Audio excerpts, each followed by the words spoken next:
നമസ്കാരം. മലയാളി വാർത്ത ഇൻസൈഡിലേക്ക് സ്വാഗതം. നടി ആക്രമിച്ച കേസിലെ വിധി എല്ലാവരെയും നിരാശപ്പെടുത്തി കളഞ്ഞു.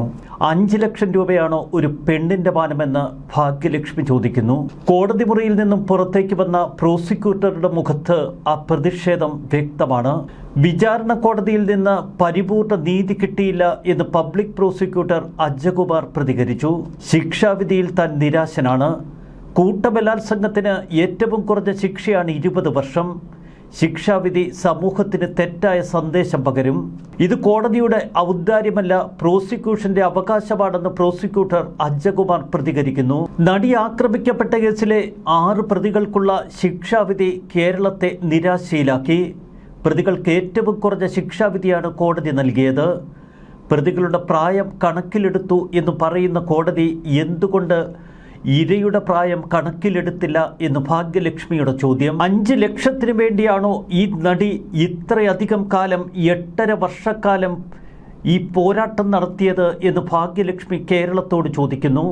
ഇത്തരം ക്രൂരന്മാർക്ക് ഇനി ഒരു രാമൻപിള്ള എന്ന അഭിഭാഷകനെ കൂട്ടുകിട്ടിയാൽ ഏതു പ്രതികളും നിയമത്തിന്റെ വല പൊട്ടിച്ചു പുറത്തേക്ക് വരുമെന്ന് ഭാഗ്യലക്ഷ്മി പറയുന്നു. പ്രതികളോട് ഇളവ് വേണമോ എന്ന് ചോദിക്കുന്ന കോടതി ഒടുവിൽ പ്രതികളുടെ പ്രായം പരിഗണിച്ച് ഏറ്റവും കുറഞ്ഞ ശിക്ഷ വിധിക്കുന്നു.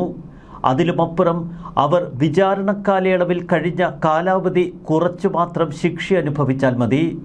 കൊച്ചുകുട്ടികൾ എന്തെങ്കിലും തെറ്റ് ചെയ്യുമ്പോൾ അവർക്ക് മിഠായി കൊടുക്കുന്നത് പോലെയല്ലേ എന്ന് ചോദിക്കുകയാണ് ഭാഗ്യലക്ഷ്മി. നടി ആക്രമിക്കപ്പെട്ട കേസിൽ വിധി പുറത്തു വന്നതിന് പിന്നാലെ കടുത്ത നിരാശയിലാണ് അന്വേഷണ സംഘം. 6 പ്രതികൾക്കും മരണം വരെ ജീവപര്യന്തം ലഭിക്കുമെന്ന് പ്രതീക്ഷിച്ചവർ ഏറെ. അതല്ല, ജീവപര്യന്തം കിട്ടുമെന്ന് കരുതിയ നിയമവിദഗ്ധരുമേറെ. എന്നാൽ പ്രതികൾക്ക് കോടതി നൽകിയത് 20 വർഷ തടവ് ശിക്ഷ മാത്രം. ഈ കേസിൽ ഗൂഢാലോചനക്കാർ രക്ഷപ്പെട്ടു. ടി.എ. അസഫ് അലിയെ പോലുള്ളവർ അതിശക്തമായി പ്രതികരിക്കുന്ന കാഴ്ച നമുക്ക് മുന്നിലുണ്ട്.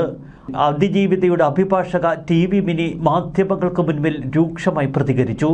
വിധി കേട്ട് പൊട്ടിത്തെറിച്ചുകൊണ്ട് ടി.എ. അസഫ് അലി പറയുന്നു, ഇതൊരു സാധാരണ കൂട്ടബലാത്സംഗമല്ല. കൂട്ടബലാത്സംഗത്തിനപ്പുറം ആ യുവതിയുടെ ദൃശ്യങ്ങൾ പകർത്തി അതിക്രൂരമായ കൊട്ടേഷൻ തന്നെയാണ്. ആ പെൺകുട്ടിയുടെ ജീവിതം തകർത്തവർക്ക് ഇത്ര ചെറിയ ശിക്ഷ നൽകിയാൽ മതിയോ എന്ന് അസഫ് അലിയെ പോലുള്ളവരുടെ ചോദ്യത്തിന് മുന്നിൽ തരിച്ചു നിൽക്കുകയാണിപ്പോൾ കേരളം. സാധാരണ ബലാത്സംഗത്തിന് കൊടുക്കുന്ന ഏറ്റവും ചെറിയ ശിക്ഷ എങ്ങനെയാണ് ഈ പ്രതികൾക്ക് കൊടുക്കാൻ കഴിയുന്നത്? ഒരു പെൺകുട്ടിയുടെ, അതും അവളുടെ പ്രായം പോലും പരിഗണിക്കാതെ അവളെ അതിക്രൂരമായി ആക്രമിച്ചിട്ടും ഈ പ്രതികൾക്ക് ഏറ്റവും കുറഞ്ഞ ശിക്ഷ മാത്രമാണ് നൽകിയത് എന്ന് അസഫ് അലിയുടെ പ്രതികരണം. ഇതിനൊരു മാസ്റ്റർ കോൺസ്പിറേറ്റർ ഉണ്ടായിരുന്നു എന്ന് നമ്മൾ മറക്കരുത്. അയാളുടെ നിർദ്ദേശമനുസരിച്ചാണ് ഇതെല്ലാം നടപ്പിലാക്കിയത്. പ്രതികൾക്ക് ഏറ്റവും കുറഞ്ഞ ശിക്ഷ ലഭിച്ചു എന്ന് മാത്രമല്ല, വിചാരണ കാലയളവിലെ തടവ് ശിക്ഷ കുറച്ചനുഭവിച്ചാൽ മതി. ഒരുപക്ഷെ സർക്കാർ ശിക്ഷാവിധി ഇളവ് ചെയ്തു കൊടുക്കുമെന്നും അസഫ് അലി പരിഹസിച്ചു. ഗണേഷ് കുമാറിനെ പോലെയുള്ള മന്ത്രിമാർ ഭരിക്കുന്ന കേരളത്തിൽ ഇതല്ല ഇതിലപ്പുറവും നടക്കും. ഗണേഷ് കുമാർ ഇതിൻ്റെ മാസ്റ്റർ കോൺസ്പിറേറ്ററുടെ അടുത്ത സുഹൃത്താണ്. ഈ കേസിൻ്റെ പല ഘട്ടങ്ങളിലും ഗണേഷ് കുമാറിൻ്റെ പേര് കേട്ടിരുന്നു. അതുകൊണ്ട് തന്നെ പ്രതികളെ രക്ഷപ്പെടുത്താനുള്ള പഴുതുകൾ ഒരുപക്ഷെ ഇവർ ഇനി കണ്ടുപിടിക്കും. ഏതൊരു കുറ്റകൃത്യത്തിനും അനുപാതമായ ശിക്ഷ വേണം പ്രതികൾക്ക് നൽകാൻ എന്ന് അസഫ് അലി പറയുന്നു. ഇതിൻ്റെ പിന്നിൽ വലിയൊരു സംഘമുണ്ടെന്ന് മറക്കരുതെന്നാണ് അസഫ് അലി നമ്മെ ഓർമ്മപ്പെടുത്തുന്നത്. കൊലപാതകത്തെക്കാൾ ക്രൂരമാണ് ഈ ബലാത്സംഗം. ഒരു പെൺകുട്ടിയെ കൊല്ലാക്കൊല ചെയ്ത് അവളെ ജീവച്ഛവമാക്കിയ സംഭവം. എന്നിട്ടും പ്രതികൾക്ക് നൽകിയത് ഏറ്റവും കുറഞ്ഞ ശിക്ഷാ കാലയളവ്. ശിക്ഷ തന്നെ നിരാശപ്പെടുത്തിയെന്ന് സംവിധായകൻ കമൽ അടക്കമുള്ളവർ പ്രതികരിച്ചു. 1-ാം പ്രതി പൾസർ സുനിക്കെങ്കിലും ജീവപര്യന്തം കിട്ടുമെന്ന് തങ്ങൾ കരുതി. അതിജീവിതയുടെ അഭിഭാഷക അഡ്വക്കേറ്റ് ടി.ബി. മിനി ഇന്ന് കോടതിയിൽ എത്തിയിരുന്നില്ല. ചാനൽ റിപ്പോർട്ടർമാരുടെ ചോദ്യത്തിന് ടി.ബി. മിനി ഉത്തരം പറഞ്ഞു.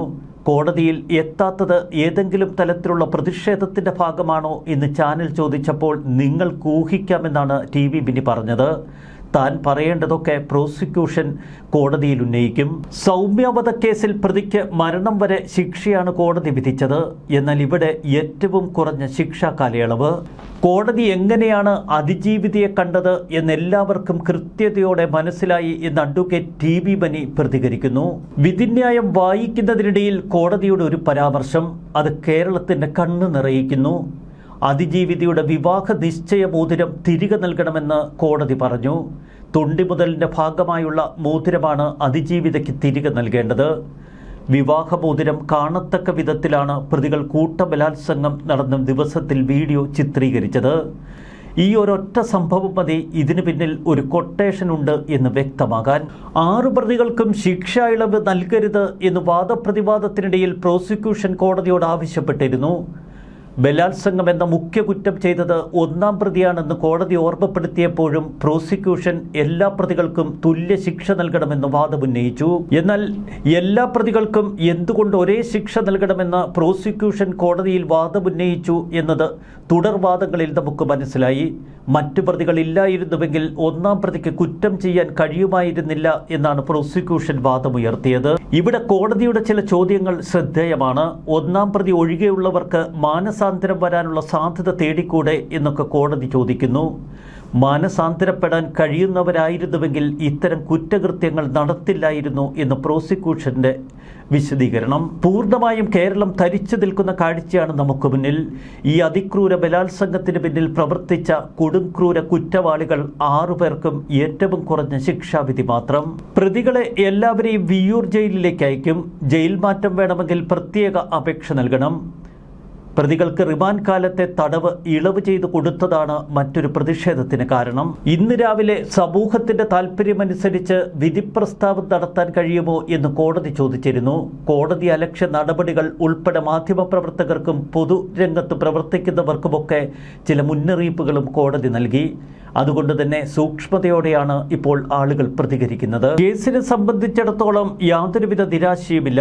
പ്രോസിക്യൂഷന് തിരിച്ചടിയില്ല എന്ന് പ്രോസിക്യൂട്ടർ അജകുമാർ. ഈ പാസ്പോർട്ട് കിട്ടുന്നതിന് വേണ്ടിയാണ് കഴിഞ്ഞ 3.5 വർഷം ഈ കോടതി മുറിയിൽ വെന്തു നേറിയത്. ആ പ്രയാസങ്ങളെല്ലാം പിന്നീട് വേണ്ട സ്ഥലങ്ങളിൽ വേണ്ട വിധത്തിൽ അവതരിപ്പിക്കും. അതിനുള്ള പരിഹാരങ്ങൾ നേടും.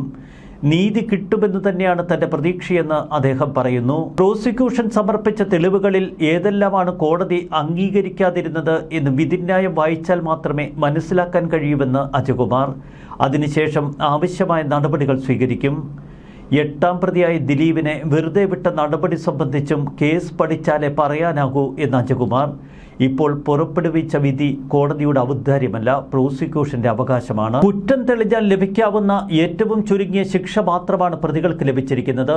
IPC 376D പ്രകാരം കൂട്ടബലാത്സംഗ കുറ്റം തെളിഞ്ഞാൽ പ്രതിക്ക് ലഭിക്കുന്ന ഏറ്റവും ചുരുങ്ങിയ ശിക്ഷ 20 വർഷത്തെ തടവാണ്.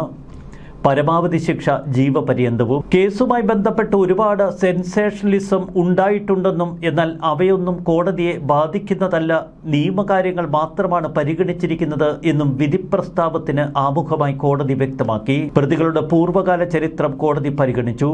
കേസിലെ 1-ാം പ്രതി പൾസർ സുനി മുൻപ് കേസുകളിൽ ശിക്ഷിക്കപ്പെട്ടിട്ടില്ലെങ്കിലും ഒട്ടേറെ കേസുകളിൽ പ്രതിയാക്കപ്പെട്ടിട്ടുണ്ട്. പരോളും മറ്റ് അവധി ദിവസങ്ങളും ഒക്കെ മാറ്റിവെച്ചാൽ പൾസർ സുനി എന്ന കൊടും കുറ്റവാളിക്ക് ഇനി ജയിലിൽ കഴിയേണ്ടി വരിക ഏറിയാൽ 8 അല്ലെങ്കിൽ 9 വർഷത്തെ തടവ് ശിക്ഷ മാത്രം. എന്നാൽ പ്രതികൾക്ക് ജീവപര്യന്തം തടവ് ശിക്ഷ നൽകണമെന്ന ആവശ്യം നിരാകരിക്കപ്പെട്ടതിലൂടെ പ്രോസിക്യൂഷന് വലിയ തിരിച്ചടിയാണ് ഇപ്പോൾ നേരിടേണ്ടി വരുന്നത്. സർക്കാർ ഈ കേസിൽ പരാജയപ്പെട്ടു എന്ന് വേണമെങ്കിൽ നമുക്ക് പറഞ്ഞു വയ്ക്കാം. ആ പ്രതികൾക്ക് ഇതല്ല, ഇതിലും വലിയ ശിക്ഷ കിട്ടേണ്ടതായിരുന്നു. ന്യൂസ് ഡെസ്ക് മലയാളി വാർത്ത ഇൻസൈറ്റ്.